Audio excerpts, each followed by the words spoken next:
Welcome, TDP family. Tonight, I am your host until Tyrone joins us, and I am excited to welcome school nurses and representative of the nurses union here tonight to talk to us about what it's like to be a school nurse, what nurses are facing right now in schools, and I hope that we will all get more educated about their jobs and what they're going through. And so we can be better allies to these critically important people in our schools. So we're going to start with a little icebreaker question, and please share what has been a highlight from your day. And how about let's start with Ms. Salmon. Hello, I'm Sherrie Salmon. I am a CNA for Baltimore City Health Department, and I work at Hilton Elementary, PS 21. My highlight today, it's kind of hard to say because we've been pretty busy with COVID-like symptoms. Well, I could say one of my special needs students always come in, doesn't call me nurse, doesn't call me Miss Salmon, but always call me, hey doctor, hey doctor. So he looks at me to be a doctor. So he was my highlight of the day. He made my day. That's very sweet. Glenn, would you like to share? Sure. My name is Glenn Carmen. I'm a registered nurse and I work with special needs children at PS 177. And the highlight of my day was that I didn't get a call that any of my COVID tests came back positive. That's a good highlight. And Wendy, would you like to share? Yeah, that actually was a very, very good highlight, a very good thing. Again, my name is Wendy Smith. I'm the local 558 president. I represent registered nurses and nurse practitioners within the Baltimore City Health Department. And again, we are the nurses who serve Baltimore City Public Schools. One of my highlights today, and yeah, I guess there was quite a few highlights. One of the highlights today was actually having a little bit of help, which is rare where I'm at. So we had an extra nurse, and I'm not sure where that individual, how they were notified to come to my school, but she was there and it was definitely welcomed because we have plenty of work to do today. So that actually made my day. That made my day, yeah. Nice. So I'm Rebecca. I'm from Teachers Democracy Project. I'm hosting us this evening. I would say, you know, I actually really like bad weather. So sometimes it's like permission to just be a little bit snuggly, and I just enjoyed my cup of tea today. And, you know, Mondays are not my favorite day of the week. I'm getting back into the work swing of things, but just giving myself permission to take it a little slow with my extra cup of tea was pretty good. All right, let's launch in. So can you give me a sense of what are the things that school nurses do? And Sherrie, let's start with you, since maybe you can say a little bit about just the structure of nurses and just and what you specifically do as a CNA. So what does a CNA do? Also, we are medication tech as well. Perform routine and selected duties in accordance to establish policies under the supervision of a RN, which is a registered nurse. We maintain accurate medical records and documentations of treatment and care. We maintain and order supplies needed for the health suite. And we implement Baltimore City School Health Department programs for families in need. Yeah. Excellent. And Glenn, would you like to say how an RN interfaces with schools? Okay, well, as a registered nurse, we're also, besides providing direct care to the students, we are the communication link between administration and as also any outside medical professional, the private doctors or clinics that the patients are seeing. We are responsible for treatments. We're responsible for giving medications in conjunction with the CNA. So if there's not a CNA present, as in my particular school, I have to give all the medications myself. And treatments may include things like tube feedings, or we may have to administer emergency medications. So those are the kind of things that we do on a routine basis. And again, because I am in with special needs individuals, they're at a higher acuity level. They generally have chronic medical problems. They also oftentimes have intellectual difficulties. So they have a little harder getting through the school day. So those are all other issues that we may have to deal with. Yeah, I'm very curious during this time in particular, as we struggle with the ongoing pandemic, how your work has changed, especially with that special needs population. Well, yeah. We have to start off with the fact that the special needs students are especially vulnerable because of their increased medical needs. These are also the same students that are more likely to have difficulty wearing masks or maintaining the necessary safety precautions, the constant hand washing, not touching your face, not touching your eyes, not touching other individuals. Right. So this places an increased burden on all the staff, but it also increases the risk to everyone, the nursing staff, the teachers, all the students.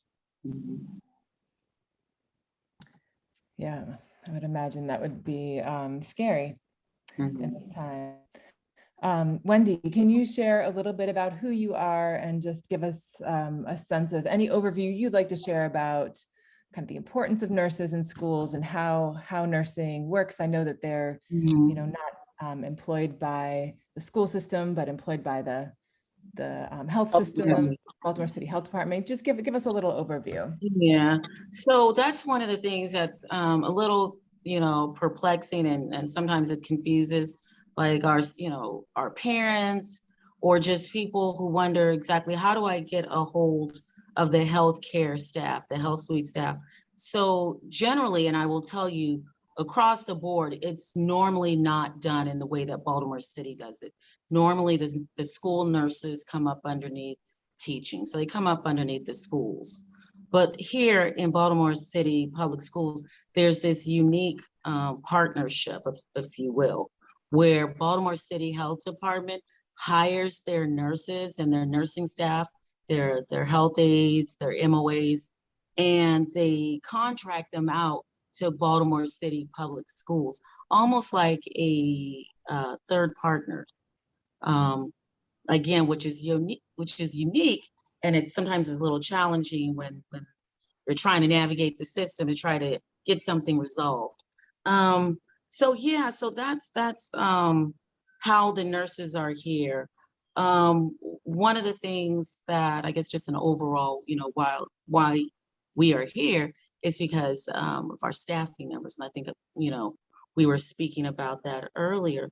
Right now within Baltimore City Public Schools, we have some of the fewest numbers of healthcare staff anywhere. And when I say, generally I'm talking about the health suite staff. So I'm definitely talking about the health aides and the nurses, because just like Ms. Sherrie was saying, it's a partnership between the two. Initially the schools, and if you look at other schools, there's supposed to be at least a full-time licensed individual at every school, okay? That's where it's done, elsewhere. There's also the full-time health aide that's there. And if there's not, the health aide goes, they're the one who actually travels to the various different schools. Not so much the nurses are stationary. But here we don't have that luxury. Yeah, we're down to less than, I believe, like 44 nurses. And if you look at all these schools that we're responsible for, it leaves Baltimore City Public Schools in a position where they're always having to reach out to agency. And as anybody knows, agency is temporary employment. They're not committed to the schools, they're not committed to the students. It's like a Band-Aid, you know. So we're looking to get people to put the investment into the health suite, into nursing staffing, and finding out and making sure that your schools have full-time nurses, have full-time health aides at each and every school, especially during this time frame in a pandemic. And to see that, you know, and you can see what the piece said in Baltimore Sun, there's, you know, they even agreed there are schools out there that has absolutely no one in the building in regards to healthcare or the, you know, services being provided from the health suite. Oh, I think you're on mute. Thank you. So I have some questions. Yeah. Sure. So why, I want to know why does the system go under the health department and rather than the school system, if that is what we see in other places as a more common practice? And I'm also, let's start there. I have more questions. Right. I mean, I have my own theories on why this partnership exists. I think it makes just the way money flows very, very tricky and very, very non-transparent. My opinion, yeah. So I don't see any ups, because if, you know, I look at it from this standpoint. If you look at the money, and this is taxpayers' money that are going into paying for healthcare services for nurses, there's no reason why we aren't completely staffed.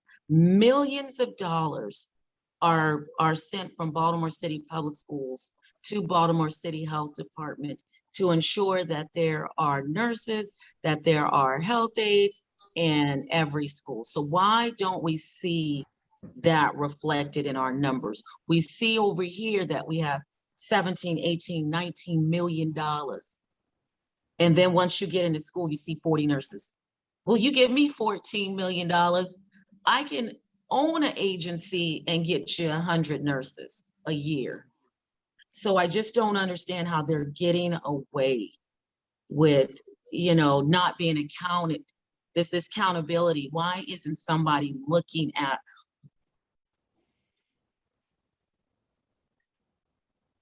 Something happened. Wendy, you muted yourself somehow.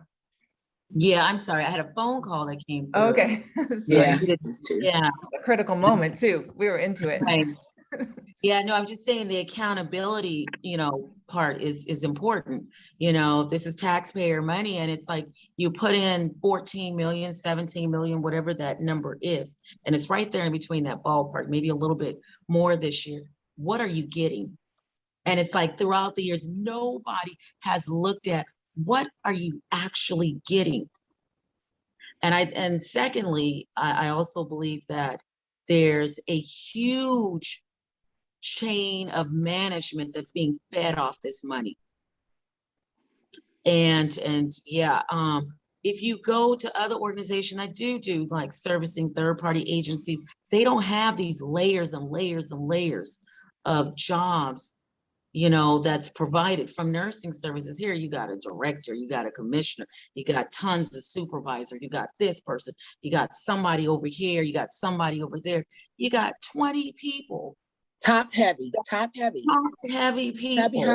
heavy. People just cushiony seats, really not putting in the legwork and getting paid top dollar. And I understand it with the college. I give them kudos. I understand they, you know, did their 4 years of college and maybe more, got their degree. I respect that. I do. However, we have some that's in position that know somebody, you know? We need to really revamp and clean house. Yeah, I'm sorry.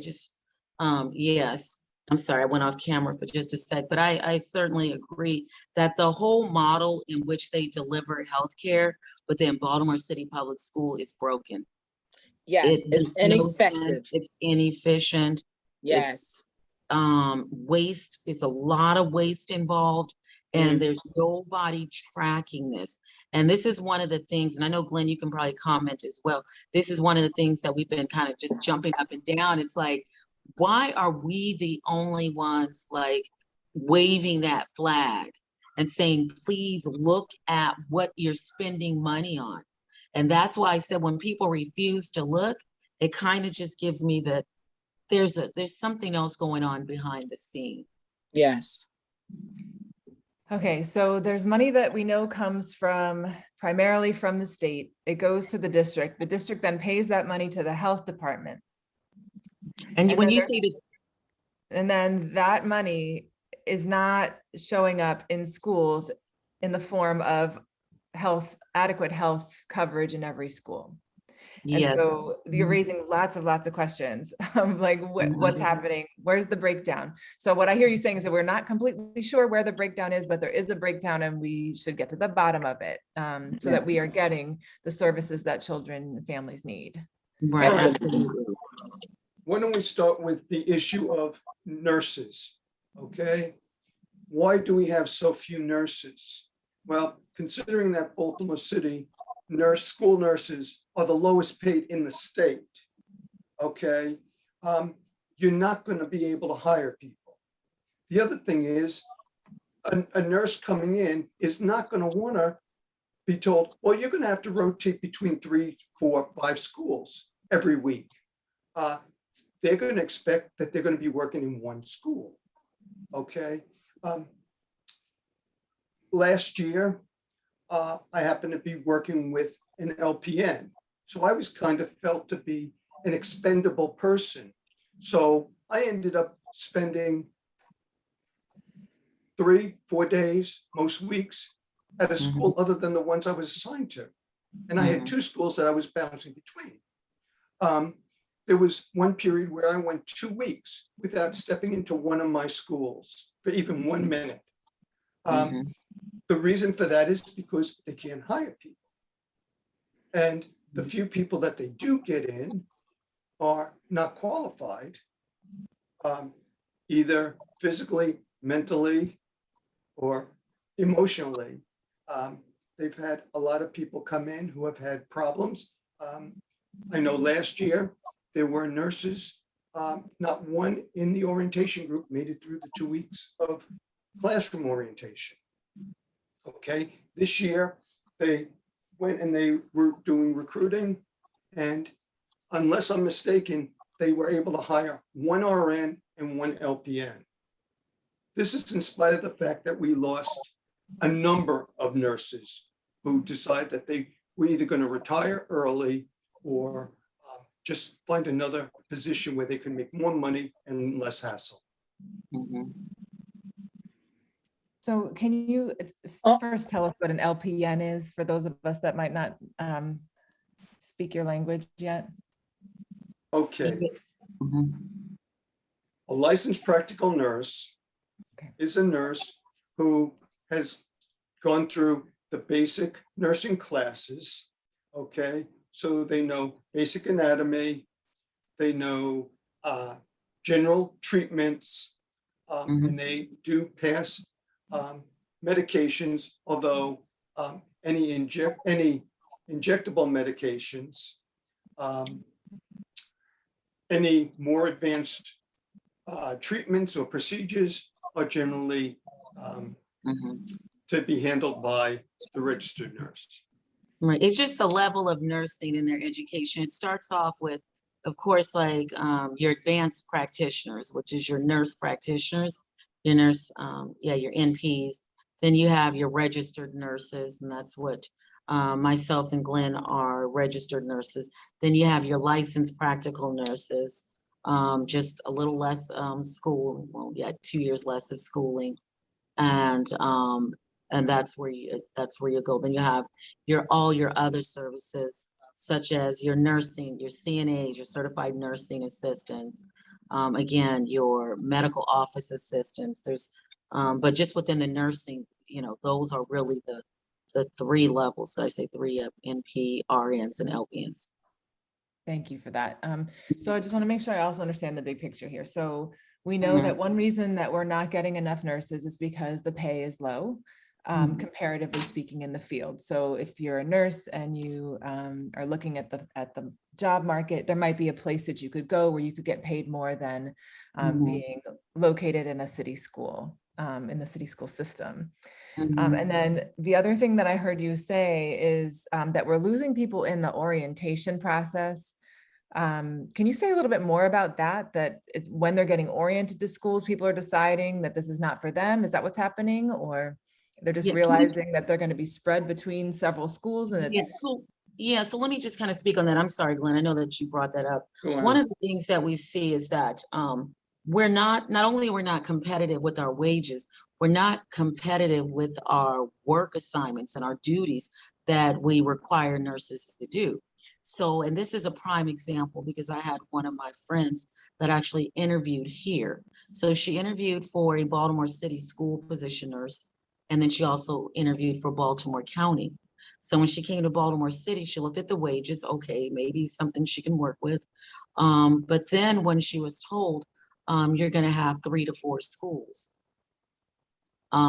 she could not believe that that any one person would be responsible for, you know, thousands of student bodies or students. And then she goes to Baltimore County, and Baltimore County gave her 1 school and 1 full-time health aide. So it's like, we're not competitive. It's like, why would you come here when Baltimore County is doing just everything we are not doing? And that's one of the things, again, that we have to look at. And one of the things that we're trying to get management to really home in, you know, how competitive are we? So if you're not competitive with the wages, then you have to make it up in other areas. You know, are we going to make it up in benefits? You know, do we have wonderful benefits? Absolutely not. We have competitive benefits, I would say. But then you would look at it like, what are your responsibilities? What are your duties? What are you responsible? And then once you tell a nurse, well, you'll be here for 1 day, and then tomorrow we'll send you across town to another school for 6 hours. Then Wednesday you'll be at another place for that does not sound appealing to a lot of individuals, except for people like myself and maybe other nurses who've been here. We've kind of gotten used to it. But selling that to new people is very, very difficult, if not impossible. And I would also say it's not just during the pandemic that we've had a hard time hiring people and retaining nurses. This has always been an issue. This has always been an issue with the nurses, with the health aides, is retaining health suite staff and getting them to be interested to come into Baltimore City public schools and work full time. So Rebecca, also too, let me piggyback off of that. We have also lost a lot of CNAs, health aides, to the county, because just walking in their door, they're making $27 an hour. For us CNAs, health aides, I think we're probably making under $20,000 a year. And we do the majority of the leg work. Wow. Yes, and it's been really changed. I mean, like Wendy said, it's been going on for years, but now with this pandemic, they have added additional duties to our plates. Yeah, so let me just touch on that just real quickly. So you're in between 3 to 4 schools, okay? So that's probably okay. Let's just say you at this particular time, you're like, okay, you're a brand new nurse, you're only 23, 24, just graduated from the University of Maryland. You're like, okay, well, let me just see what I can do. Then on top of that, they now have you doing these mass COVID clinics within all these Baltimore City public schools. So initially, Baltimore City public schools hired University of Maryland. They were contracted out to do the COVID testing, and they did a wonderful job. Turnaround times were good. They brought a staff out and they would do it. Late summer, they discontinued the services from University of Maryland. And they, without our consent, and really without our knowledge, especially to this degree, they put that on our plate. So Yes. as of now, we're responsible for testing hundreds of kids, hundreds. And when I tell you, this is not just symptomatic, which the counties and other places are doing, which is a child comes in, I don't feel well, I'm going to test you, send you home. This is mass COVID testing, where we're literally shutting down health suites for the entire day to do this. So again, one of the things I don't think parents understand, testing is good. We are 100% for testing, but I just want them to know that there was a trade-off that Baltimore City Public Schools and a lot of these schools was not honest. That in having these COVID clinics, we're going to use the staff in the health suite, and those health suite services that were previously available to you are no longer available to you. I can tell you nurses who health suite has been closed last week for about 2 to 3 days, not hours, days. So the health suite was only open maybe Monday, maybe a Friday. And after that, they're in a whole entire different part of the school, because you don't want COVID tracked all in the building for the most part. They're in a whole entire part of the building, and they're stationary there the entire day. So it's just Yeah. The whole And would that is mean just poorly thought out. It's just poorly thought out. It's poorly planned. I just don't understand. I mean, I do understand, money. Money is always Yeah. the bottom line. If they save themselves money by, doing what they did, but they really, really hurt the community. They hurt the students that they state that they're trying to, by doing something on this large magnitude as this COVID clinic. Yeah, I wanted to piggyback off of that as well. What that means to the student, when we close down that health suite for hours, even days, that could mean a delay in scheduled medication received at the schools, proper attention to medical crises like seizures, allergy reactions, asthma attacks. Also immediate first aid for injuries occurring. I have little ones that go outside and they fall, who's responsible to go get them up, or bandage them up or anything, and even proper attend to head injuries, concussion. So yeah, that's to close down a health suite for that, our kids are not getting the adequate health needs met. Yeah, I was going to ask if we're seeing the consequences of that. It sounds like we are, that kids are. Yes, we already have seen the consequences. If we've looked over the last couple of years in Maryland alone, we've had several children who have died because they have not been able to get care from a trained, experienced medical professional. Wow. Thank you for sharing all this. I think I'm looking at our chat on Facebook, and people are really appreciative of what you're sharing. This is not an area that parents, including myself, knew a lot about. So you're lifting up really important information for us all. I am curious, given how tough the job is. Sherrie, you shared before we went live that you're currently at your second job. You just shared with you what someone in your position makes. Thank you for your dedication to Baltimore City students. I guess I'm curious, what, for those of you that are committed and stay committed, what drives you to stay? Well, first of all, I was blessed with one child. I wanted more, but I was just blessed with one. So God knew what was best. He gave me 321 more children, and I treat them all like they're mine. I am not a nurse. I'm a mother first. And then you can ask any of my parents. I love my children. However, they are not being treated like how they're supposed to be. And it becomes very frustrating, but I won't give up on them. I won't give up. Right. We appreciate you. Yeah, and that's probably one of the reasons why I stay too. I stay because I feel like there's just no voice. And sometimes we see, individuals speaking for the nurses or speaking for, just speaking for the nurses, the care that's being given there. And it's like, we know what it's like. When you talk about lifting up that veil, it's like, we're tired of people, in a sense, speaking for the nurses, speaking for the health suite staff. We're tired of people telling us or writing that narrative. And it's like, we're the ones who really know the true story on how Yes. things are done inside Baltimore City Public Schools, and certainly within the health suites.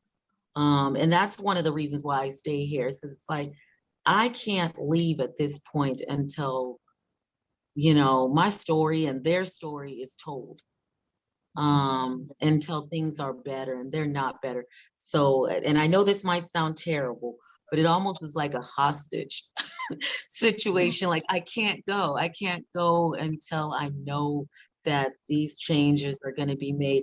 As long as we have students in those schools that need nurses and nursing services, and they don't have it, I feel the need to stay and to tell their stories. As long as we have diabetics, and we've seen that some schools with 5 and 6 diabetics in schools, and there's no nurse there. Again, I feel the need to stay and to speak and be a voice for those students. And again, it's gotten to the point this year, I have never seen it so depleted and so just, I almost feel like it's, I see things being said on television as a person. I see things being said. It's just like, oh my goodness, this is so wrong. Like, Yes. and we talk like, this is so wrong. Like, oh my goodness, have they? No transparency, none at all.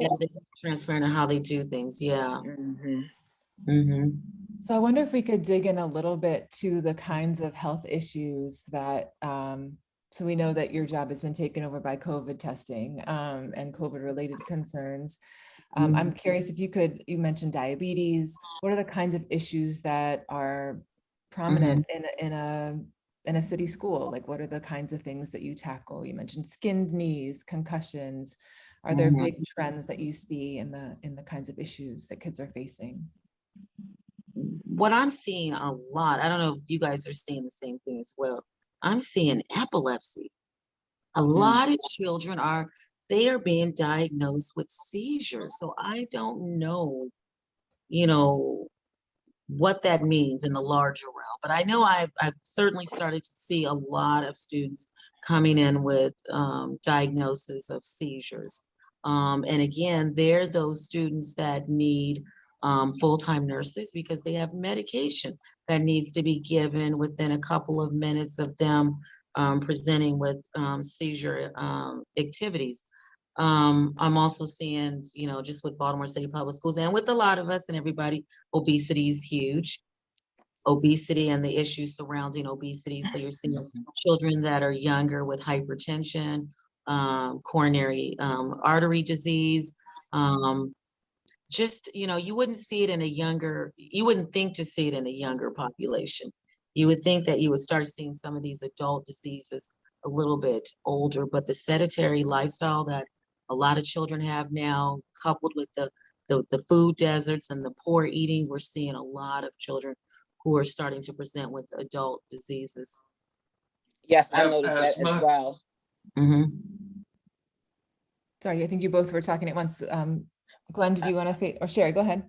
I was going to say, we also have quite a few asthmatics in the school system, and they require that. And in fact, according to the most recent state data, approximately 1 in 4 students has a chronic medical condition.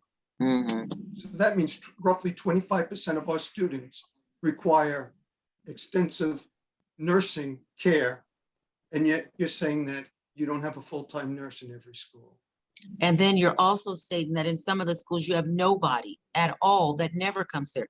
And let me just say, when we talk about the 40 nurses and they said that they need 7, the 40 nurses, and I'm just gonna speak for nurse right now, the 40 nurses are still divided among all those schools. So the true number of what's needed would be the 180 some nurses, as well as the 180 some health aides. That's Yeah. the true number. I looked at the numbers that Baltimore County or some of the other ones, they pretty much have a full-time nurse in every school. And I was kind of surprised, even looking at Howard County, they have like 150 nurses. Someone else has 108, 30. I mean, the numbers are astounding. It's like, oh my goodness, their numbers triple and quadruple what we have in the city. But again, if it's like with anything, you have to be competitive with your wages to get the individuals that apply to these positions, to get that quality of staff. And I'll just say that if you are the bottom of the barrel, then sometimes, and not to say if you come here, no, that's not saying that, but I'm just saying sometimes you may find some people struggle a little bit more, and they may come to the city, and it just may not work out, All right, so I just want to summarize what I've heard so far. I know it's a So lot. Glenn, you said that there are 1 in 4 of our students that have some kind of chronic issue that requires some medical nursing attention. And yet we have an incredible shortage. You might correct my numbers, but I understand we have 73 openings in the school health program overall in Baltimore City schools, and that 5 schools have no health staff at all. I think it's Correct. probably more. It's probably more than 5. It's probably Okay. more. Just like Wendy said, we need an RN and a CNA in every school, and we live in the different times. So let's say, for instance, you have a parent that's ready to want to figure out a way where she can make some money to sue. So send your child into a health suite, and it's just 1 adult and 1 child in there. The child can say something like, "Oh," go home and say something happened, but the mother said, "Oh, my child was touched inappropriately," because it has happened before. So I really believe that they need at least 2 adults in there with children for the overflow, because you have a busy health suite, especially with the pandemic. The teachers are sending them down for everything. They got to cough, they got to go. You got to sneeze, they got to go. You got a runny nose, you got to go. So we're the children have picked up a lot. It's not like we have any downtime at all now with the pandemic, because the teachers are frizzy about it. We want to make sure we get them out of the building. We don't want to, spread it or anything like that. So it's really And hard. it's in line with every other district. So we're not asking for anything extraordinary. This is Right. how it's done in other places. Yes. So we have a great question from one of our viewers. Thank you, Sheldon and Yaja. It sounds like the root of the challenge is the system or policy. What can school communities do to better support our school health workers? Well, let's start with 1 point, okay? As a parent, as a concerned member of the community, you need to talk to the Board of Nursing and say, we demand a nurse in every school. It is not safe to have a school in which there is not a licensed professional in there 5 days a week when the school is operating. Okay. Now, while I'm talking, let me just give you a quick rundown of the benefits of having a full-time RN on staff. Okay. With a full-time nurse, you have fewer student absences and increased school funding, because the schools get funded according to how many students attend that school each day. Okay, we're talking a couple $100 per student a day. So if a student doesn't come in, that's money lost. All right, more time spent in the classroom. Non-medical staff are more likely to send a kid home, where a medical professional can better assess the child and determine whether this is something that requires to be shipped home or something we can treat quickly and put them back in the classroom. Okay, more accurate medical records. Okay, communication with other healthcare providers. If you don't have medical knowledge, how can you talk to a doctor to say what's going on when you have to make a referral? Okay. better health outcomes for the students with chronic medical conditions. I think we pretty well beat that horse. Okay, and then finally, you end up with fewer student pregnancies because you have a concerned individual who can talk to these students and help them to make better decisions. Okay, we're not going to stop it, but we can significantly drop the numbers. And it's been proven time and time again. Also, you finish? Yes. Also, Rebecca, I would like the parents to know it's important to take an active role in managing your child's illnesses and health care, because I can send a child home with a referral and they'll send the child back the next day saying that, you know, hoping they won't notice, but when I do a follow-up, like, I give you a referral, this child need to be seen before they return back to school. Well, it was just this, or well, it was just that. And now when a child is sent home for COVID-like symptoms that day, the next day they can come back to school without being, you know, tested or anything. Okay, that's not how that's supposed to work. Right. So in your, I was under the impression that we were doing that COVID tests were available, that the PCR tests were available beyond the pool test, that if there were symptoms that kids could get tested at school. How often is that happening? So that's my little baby right there. Okay. So let me just say, so several things have to come into play for that child to get tested. Number one, you have to have the supplies. Initially, not every school had the supplies to do the COVID testing. And certainly they didn't have the supplies to do the rapid antigen testing. The little reagent was missing or something. So once you get over the supply issue, now you have to see if there is staffing, like what the staffing looks like in there. Do you have a health department nurse? Do you have a health department health aide that can do the PCR testing? You know, so if you have those schools that have nobody there, or there's, you know, the nurse is unavailable, the child doesn't get tested. So it's not as simple as, oh, they have, you know, symptoms and I'm just going to run them down. You have to make sure that there's staff in the schools, and we know that it's limited, and you have to make sure that there's supplies. I can tell you in the schools right now, this is how bad it has become. In the schools that have one individual in those schools, let's just say myself, the school has one individual, one nurse. When that nurse is absent for any reason, could be their own issues as far as going to their own doctor's appointment or taking care of something at home, they could be on bereavement. Oftentimes, that school is not covered. So is that nurse there that day? Is that health aide there that day? If not, testing won't get done. So that's one of the things that's kind of really you know, I look at the dashboard, the Baltimore City Public Schools dashboard, and I can tell you, and I speak to my nurses all the time, that is so underreported. That does not reflect half the numbers that we see.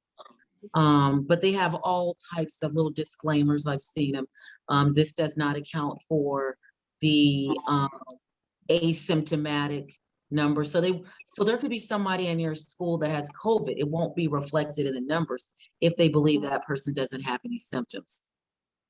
To me, it makes no sense, because people, the number that's useful is how many people in that school or in that building has COVID.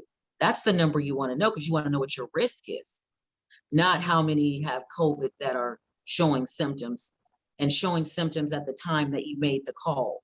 So it's not like they're getting repeated calls the day after and the day after that to say, well, are you having symptoms now? Are you having symptoms now? So yeah, so the numbers are not reflective of what's going on in the schools. I wish I could say that every child who wants to get tested is getting tested, but no, if there's no staff to test, they're not being tested. And if there's agency nurses, that's another issue that we're finding out. Agency nurses are not doing a lot of the testing. I don't know if you guys agree. I think some of them do, but some of them, they don't have access to the lab and to get on Baltimore City Public Schools, because you got to have an email address and all this. to get into the lab to do the requisition forms and stuff. They're not providing it. So that's what it's a lot. It's a lot. You just lost me on that last one. So Oh, what is that process that you were just referencing? Yeah, no, I'm just saying that, just kind of looking at some of the barriers, and it's not just an easy yes or no. There's several things that have to come into play in order for that child to get a COVID test. I've had many teachers that contacted me and stated, Wendy, we haven't been tested all month, because not only is there a shortage of the nurses, they don't even have, in a lot of these schools, the healthcare coordinator, the one that's doing the pool testing to identify the classrooms that may or may not have the COVID virus. Yeah. Mhm. It also, I've heard that teachers are not able to get tested at schools, which, I'm sure parents, we want our teachers in these buildings so that kids can be learning. And if it's hard to get a COVID test right now. Like, it's hard to go around the city. I'm fine when I just had to get one for my daughter, and it was not an easy, proposition. And so I'm just wondering also, it doesn't sound like we haven't talked about educators. Are educators at all included in the COVID testing that nurses are doing at schools? If they're a part If there are of supplies and if there's staff. yeah, and here's the other if they're part of that positive classroom or that positive pod, then yes, they can be tested. I would say, there's rules, and then there's rules that make sense. This rule does not make sense. If we have the testing supplies and I'm available, and you are nervous, you've been around this group of individuals, although you may not have been included directly in that classroom or that pod, my thing is, why not? Why not? I have no problems testing students. I mean, definitely testing students, but I definitely have no problems testing staff. It just makes sense. It keeps all of us safe. You want to get tested, I'll test you. Got you. Thanks. So we have a few comments from our listeners. Michael Cheney, thanks for joining us. I'm hearing frustration in this comment. Why don't all Baltimore City schools just shut back down and go back online since people keep getting sick? I know that I know that you're not mental health practitioners, but I'll imagine that you are also seeing some of the effects of shutting down. I know that kids are coming into buildings with mental health issues from having been isolated for as long as they've been. It's a tough balance there. The health risks, the mental health risks are all there, no matter which decision the system made. I'm just wondering where do you all stand on that issue? The questions from one of your viewers. I think the Baltimore City Public Schools will have to answer that question. For us, for me, I'm on board with him. Why do we open it back up like this? Now, before they only had a few kids come in at a time so we could continue to do the social distancing. When I came back to work after summer break, we just went back to the norm. And I was like, oh my God, no 3 feet, no 6 feet, just masks. But now we've ran out of masks. We have no masks for the children now. They said they order masks. They're waiting for the masks to come in. So a lot of kids come to school without masks on. So what do you do? That's what's come from the Baltimore City School Department. Me, as speaking from a parent point of view, I would have did maybe an A day, B day. Some kids home, some kids in the building, vice versa.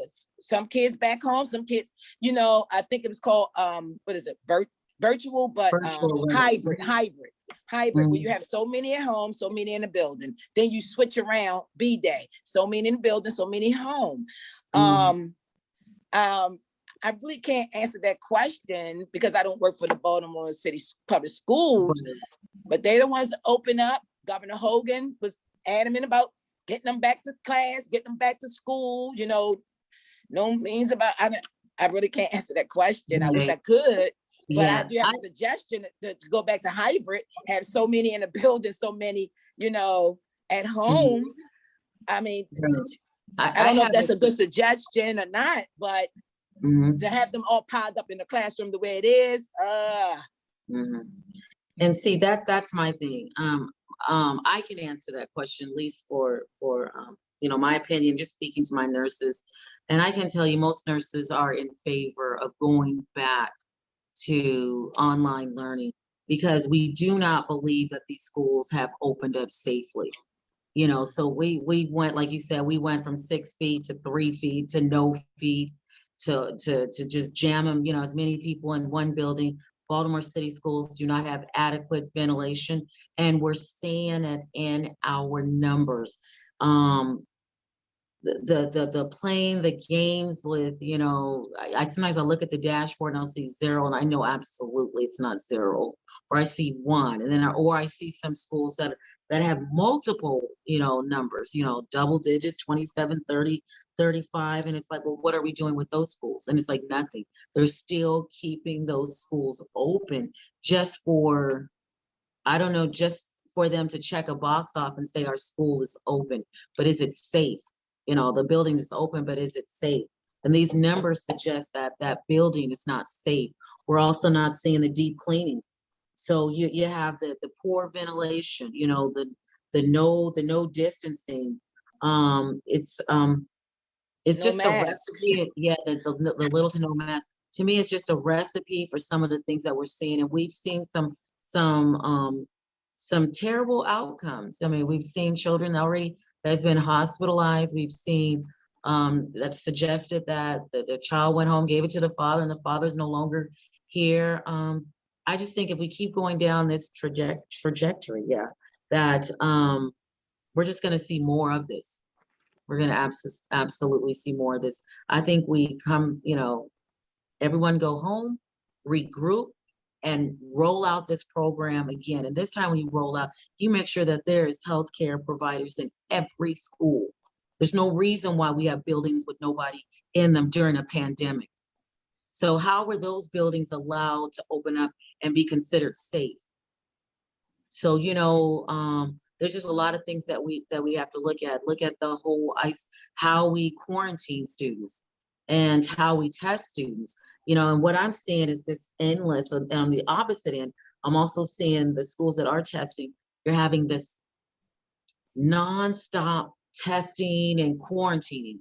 So they're not in the building a lot because they're constantly being caught up in the float pool. So the ones that do have all the pieces put together, now these kids are in this loophole where they're always at home. And that's what I'm seeing also. Thank you for all that. Glenn, do you want to add anything? Or I do have another question for you. You mentioned one of the things that parents could do is to push on the board of nursing. And, I think all of us kind of know the school board. Maybe you could, if there's anything that you want to add on to that last conversation, but also tell us a little bit about the board of nursing and what we need to know to advocate in that space. And is that really the space where we should be advocating for you all? Glenn, I think you're on mute.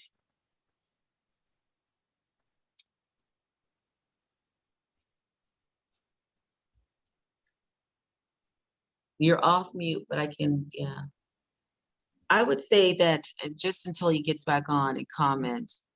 I'm not sure if there's something wrong with your mic, but we can't hear you, Glenn. But I would definitely say the Board of Nursing is a good starting, it's a good point. The Board of Nursing is there to protect the public. So if the public feels like they're not being protected, they're that advocating body to come in and do some sort of investigation and see what is actually being done here. Are services that are needed for children, are they being provided? That's a good start. I would also say, I would actually start with Baltimore City Public Schools and their board, putting the pressure on them where, and again, following that money and how the health suite is financed. Where's the money and why aren't we seeing the services? And then bringing in the health department. And again, asking, why are services being contracted out to the Baltimore City Health Department, which is a good thing. Maybe it is on some levels. I don't believe so, but how are we accounting for that money? You know, how are we accounting for that money? And how is it that we can give taxpayers money of millions and millions and millions of dollars, but we're not seeing those services? How top heavy are they? You know, do we really need to have nurses that come with having directors? Like if we get 5 nurses, that means that we have to pay for $100,000 director to sit and do. I have no idea. Right. I know, I have no idea what they do. But I don't see, and that's one of the things that we've been asking is like, how is the money spent? Yeah. How is the money utilized? Because I just don't see it. And a lot of us work in other arenas. Like we work in other healthcare settings. And I will tell you, the money that's spent here is nowhere on the level that we see spent on other areas. Well, Also, yeah, Mhm. we're gonna make this final thoughts. We're almost at the end of the hour. This is an incredible conversation. Michael Chaney wants to remind us that there is a Baltimore City Schools board meeting tomorrow at 5. If you wanted to testify at that, I believe you still submit your testimony at 4:15. Can share more information. That's all available on Baltimore City Schools website if you want to know more about that. But go ahead, Sherrie, give us your final thoughts, and hopefully Glenn is back. yeah. So, you know, you mentioned the Board of Nursing. Also, too, everybody has to play a part in this, and as well the parents, because what the message I like to send to my parents is that for the safety of your child and other children, please keep a sick child home. We have a lot of parents that want to send a sick child to school, and then they make it difficult for us to reach out to them to pick them up. All parents need to establish an emergency contact person to pick up an ill student within 30 minutes. I shouldn't have to call a parent or call around Baltimore City to look for a parent to pick up a child who has a fever. I can't medicate them. I really have nowhere to house them, you know? So I need for that child to be picked up. And as well, do not send medication in your child's book bag or with your child to school. An adult's supposed to bring in medication, not the children. And also emergency phone numbers. You know, you change your phone break. You know, I have no recent updated number. I can't find, find you to pick up your child. So, you know, parents need to be held accountable too. Thank you for that. Glenn, would you like to have the final word? You're back with us? Yeah. Okay, maybe we lost Glenn. Would you like to say anything before we say goodbye, Wendy? Yeah, just 2 things. Just for the parents, go to your child's school and find out if there's a full-time nurse and a full-time health aide. You know, that's where it starts. And if there's not, find out why there is not. And then just to piggyback on what you were saying as well, if you can get vaccinated, help us out, get vaccinated, help yourself out. Yeah, please, advocate, your family, your friends, your loved ones. The vaccine's out there and it's free. Thank you so much.